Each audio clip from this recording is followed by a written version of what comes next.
C'est une nouvelle année difficile qui s'achève pour le monde agricole. Entre la réforme de la PAC, la sécheresse historique de cet été ou plus récemment la crise géopolitique qui impacte le coût des énergies, le bilan d'activité était lourd pour la FDSEA des Vosges, le syndicat majoritaire agricole en France, qui a organisé son assemblée générale annuelle ce vendredi du côté de Vittel. Un rassemblement dont le thème portait sur la consommation locale et la nécessité de protéger nos agriculteurs qui en sont les garants, car un autre dossier a marqué la filière cette année, celui d'un éleveur bovin de l'Oise condamné à 110 000 € de dommages et intérêts à ses voisins pour la construction d'un hangar à vaches. Je me suis installé il y a 12 ans, j'ai repris l'exploitation familiale de mes parents et puis on devait répondre comme toutes les exploitations aux normes européennes. On a dû reconstruire un bâtiment pour répondre à ces normes. Et une fois le bâtiment construit, a été attaqué par un collectif de 6 riverains. Un hangar bâti à moins de 100 mètres des habitations dont la construction avait été autorisée à l'époque par une dérogation de la préfecture.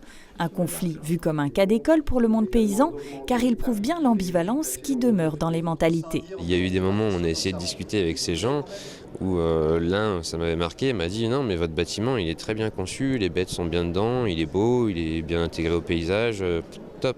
Mais pas derrière chez moi. Ce qu'on veut juste démontrer aujourd'hui, c'est que bien évidemment les agriculteurs n'ont pas tous les droits, ça on le sait et on a bien évidemment intégré, mais ce qu'il faut c'est que pour avoir une consommation locale, acceptons la production locale et se dire aussi que les campagnes ne sont pas des no man's land dans lesquelles il n'y a que du quartier résidentiel et des zones dortoirs. Dans nos campagnes aussi, il y a de la ville, il y a de l'économie et il faut accepter de vivre avec tout ça.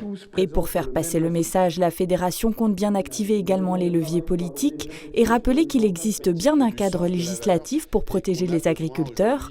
Encore faudrait-il qu'il soit correctement appliqué. On a eu cette loi du Coq-Maurice du 29 janvier 2021 qui normalement est censée protéger tout ce qui est patrimoine immatériel, sensoriel. Les députés l'ont voté à l'unanimité, les sénateurs aussi. Mais aujourd'hui, cette loi n'est pas appliquée. C'est-à-dire qu'on n'a pas fait cet inventaire dans chaque région.